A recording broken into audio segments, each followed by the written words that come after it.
problem logic.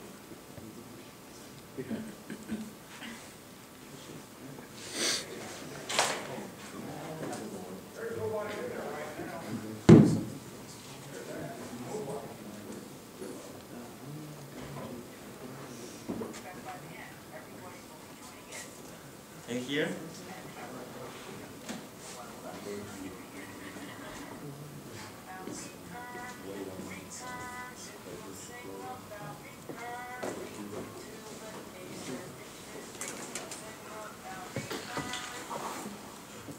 Not this one.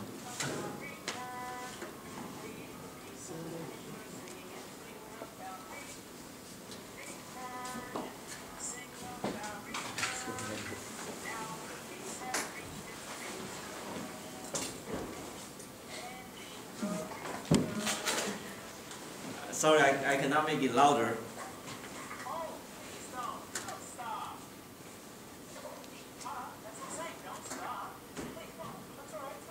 Okay. Can you hear? A little bit?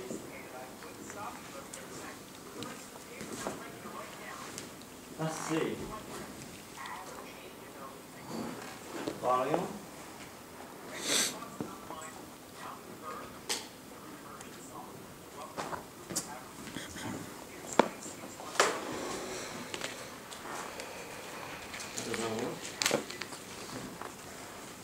Okay, well, let's see whether I can make the sound.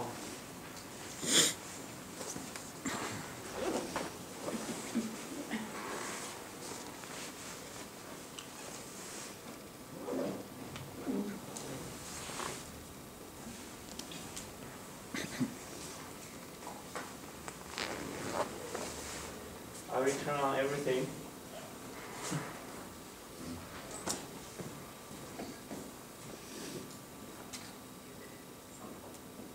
I guess, okay. Anyway, if you are interested, search recursion song on YouTube.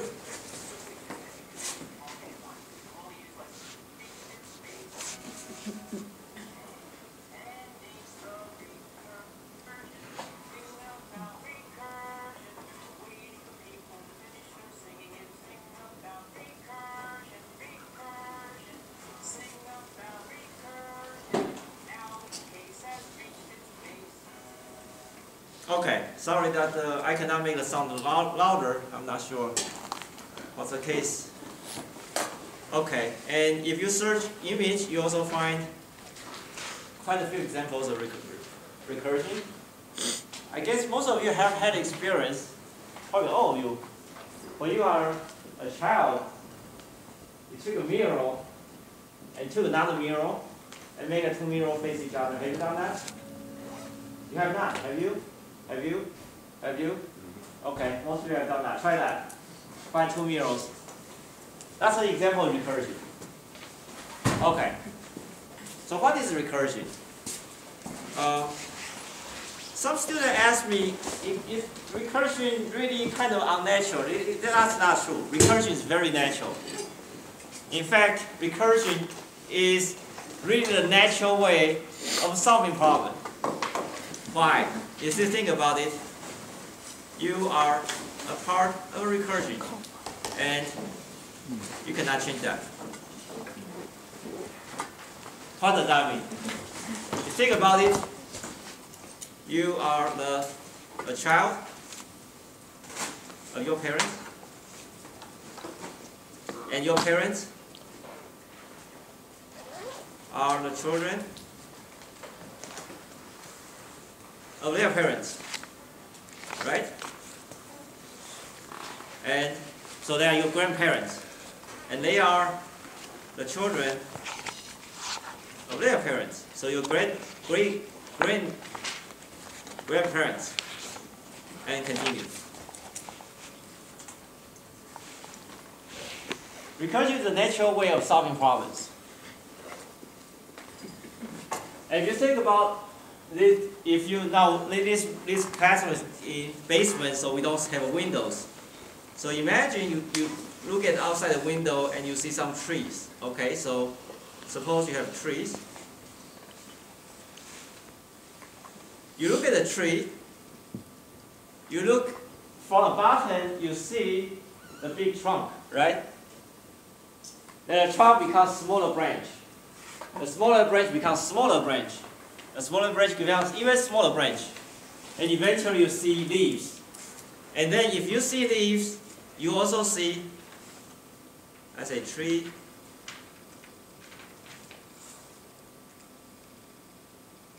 You also see, right, the pattern here.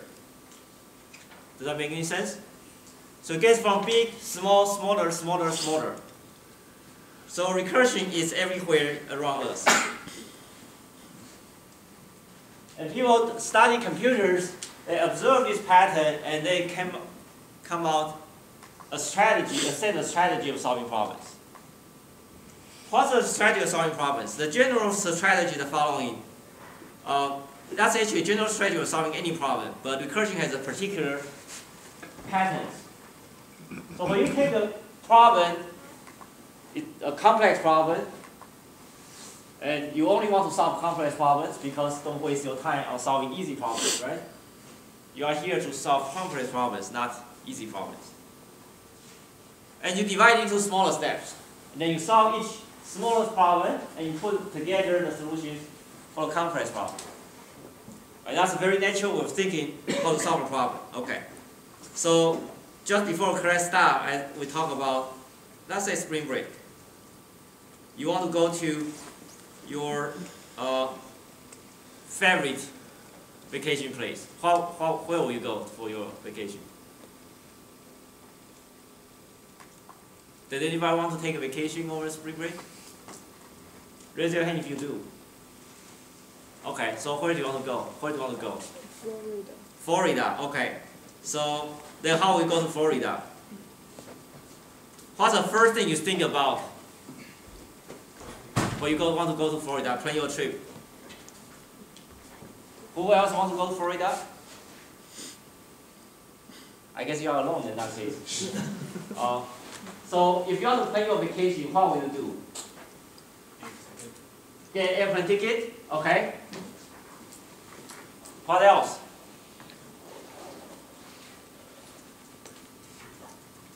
What else? Take a shuttle to the airport. Okay, find a way to go to the airport. What else? Pack your bags. What? Pack your bags. Okay, pack your bag. As you can see, you start breaking a big problem. You want to go to a vacation. First, you want to find a place, right? That's one problem, right? That's probably the biggest problem of planning a vacation. Determine where to go. So that's one of the problems. Then you start breaking the problem into smaller problems. Okay, buy an airplane ticket, find a way to go to the airport, pack, decide what you want to bring, what you don't want to bring, and so on. So it's a very natural way of solving problems, right? Breaking a big problem into smaller problems. Now recursion has a particular way, is a strategy of solving problems. And recursion has the following three steps. First, you need to identify the simple cases and solve the cases directly. Some of the problems, they are so simple, you basically just know how to solve it, right? The second step is express the relationship between a complex problem and a slightly simpler problem. So suppose you want to solve a problem and it has some kind of parameters, or basically arguments. And if the argument is very simple, let's say argument is 1, you say, okay, I know how to solve the problem when the case is very simple. But if the problem is complex, you don't really know how to solve the problem, but you can break the problem into one step smaller, one step simpler. And then you will solve the simpler problem and use the solution to solve the original complex problem. That's the 3 steps you will take for solving recursion. Now going back to the example I mentioned earlier, you are a child of your parents. Your parents are your children of their parents, and so on and so on. So that's a natural way of solving problem. That's how the world solve a problem of a reproduction in the world, right? If you think about creature reproduction, right?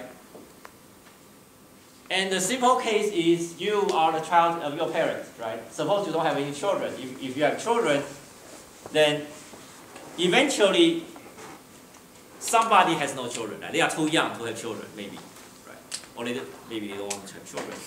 But some people don't have children. And that's the simple case. It means the repetition stops there. Then you express the relationship between a complex problem and a slightly simpler problem. So let's say you don't have children, and then you have your parents, and then they have their parents. Then we put together and solve the overall problem. The problem here is reproduction. So let's consider an example where it's a bit maybe closer to computing. Okay, consider the following problem. You have unlimited number of red and blue balls. Okay, and you want to select n balls. The order matters. Means red blue and blue red are different.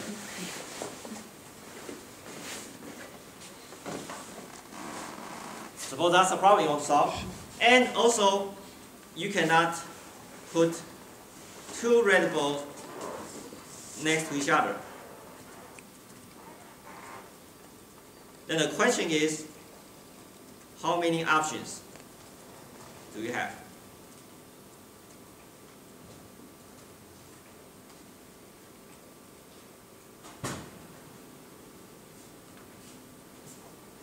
Any idea how to solve the problem? Let's start with 1. Okay? Suppose we want to select n balls. Okay. Suppose if n is 1, how many options? How many options? If n is 1. Does everybody understand the problem? The class is very quiet. What's going on? You want to stand up and stretch a little bit? Why don't we do that? Everybody stand up and stretch a little bit. Please. Thank you. Please. Please stand up and stretch a little bit. The class is too quiet. It looks like everybody needs some energy here. Thank you. Okay. Now, is everybody awake now? Just shake hands with your classmates. Go ahead. Okay. All right. Okay, thank you. So, do we have some answers? If A is 1, how many options? 1. 2. How do you get 2 options? You can select red or blue. Okay. If N is 2, how many options? How do you get 3? Blue, blue, red, blue, blue, red, right? You cannot have red, red. That's a rule. So I'll call them easy cases, right? Remember the first step is to identify the simple cases and solve the ranking. Now if A is large, let's say it's 14, what are I going to do?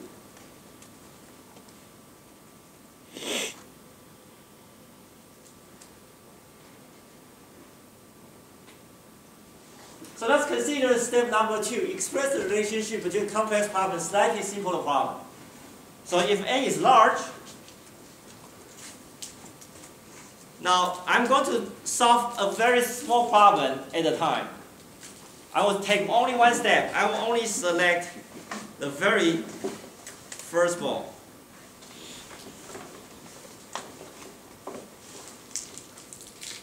If the very first ball is blue, how many options for the remaining n-1 balls?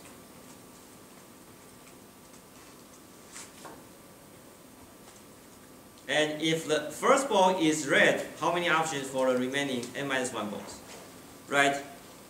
If you think about, you want to solve the problem, as I said in step number 2, you try to express the relationship between a complex problem and a slightly simpler problem. That's usually the hard part is, what do you mean by slightly simpler? That takes a lot of experience. You need to see a lot of examples to get a feeling how to solve the problem. In the class note I wrote, there are a lot of examples. I have not seen any programming book with so many examples. So I strongly encourage you to read the class note. If the first ball, let's consider the second scenario. Or let me first explain this. If I want to select the very first ball, how many options do we have to select the very first ball? 2, either red or blue. It must be red or blue. And if you select red, you cannot select blue. If you select blue, you cannot select red. This is important, right? So there are only 2 options for the first ball, red or blue. They are exclusive. This is an important concept because it means if you select red, you cannot select blue. Now it may sound so obvious, but that's important because later on we have to add them together. If you select blue, you cannot select red. And you can select, they cover all possible scenarios.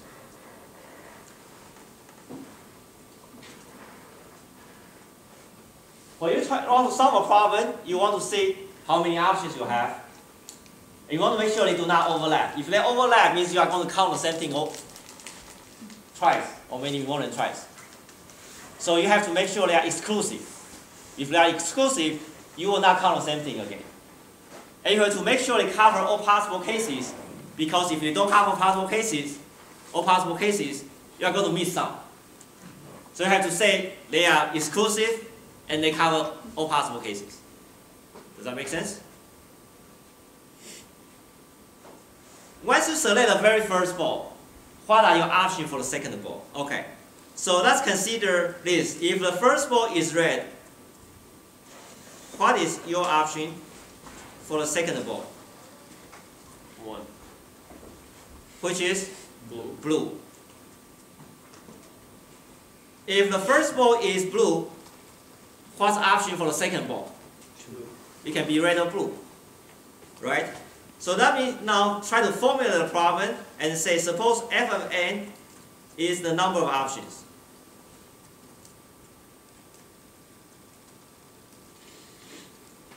To select n balls. And earlier we already know f1 is 2, right? This line. If n is 1, we have 2 options, so f1 is 2. We have red or blue. And we also know f2 is 3. Because we said the simple case f2 is 3. Right? That's this line. We count it. Now when n is large, that's the problem we want to solve. We don't know the solution. But we do know that if n, the first ball is blue, we don't really have additional restriction. We have n-1 balls to select. And how many options do we have to select n-1 balls? By definition, n-1. I don't know the answer, but I do know the answer has to be n minus 1 because that's the definition of my solution. Does it make sense?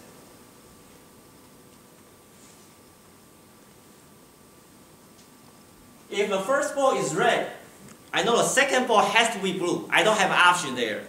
So how many balls do I need to choose? How many more balls do I need to choose?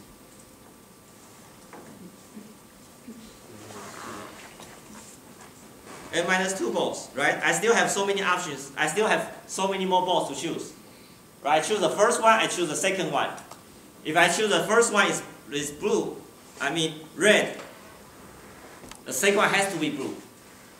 Once I have a blue, the third one can be red or blue. So basically, you can think of a way to solve the problem. Once you have a blue ball, you reset. You allow the remaining balls to have as many options as you would have for n minus 2 balls.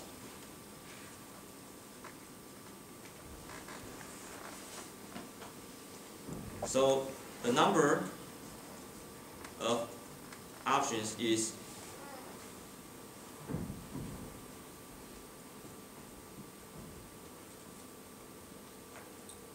okay, so I want to solve the problem selecting n balls. I select the very first ball is either red or blue. If I select red, the second ball has to be blue. As a result, I have only n minus 2 balls to select. If the first ball is blue, the second can be red or blue. Basically, I have the same option as no additional restriction. I just need to select n minus 1 balls. Therefore, the answer is Fn minus 1. So if you put them together, Fn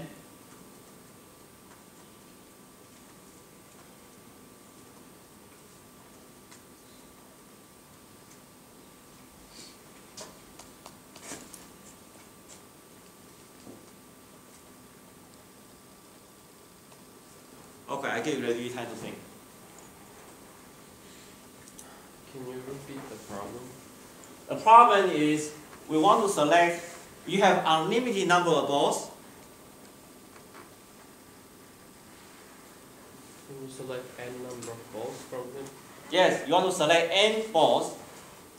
And the order matters, means red, blue, and blue, red are two different options. You need, before you solve the problem, you have to define the problem clearly. Moreover, you cannot put red balls next to each other, two red balls next to each other. So you have one red ball, the next one has to be blue. If you have blue ball, the next one can be blue or red. Okay? So the question is, how many options do you have? Is the problem clear? Any questions?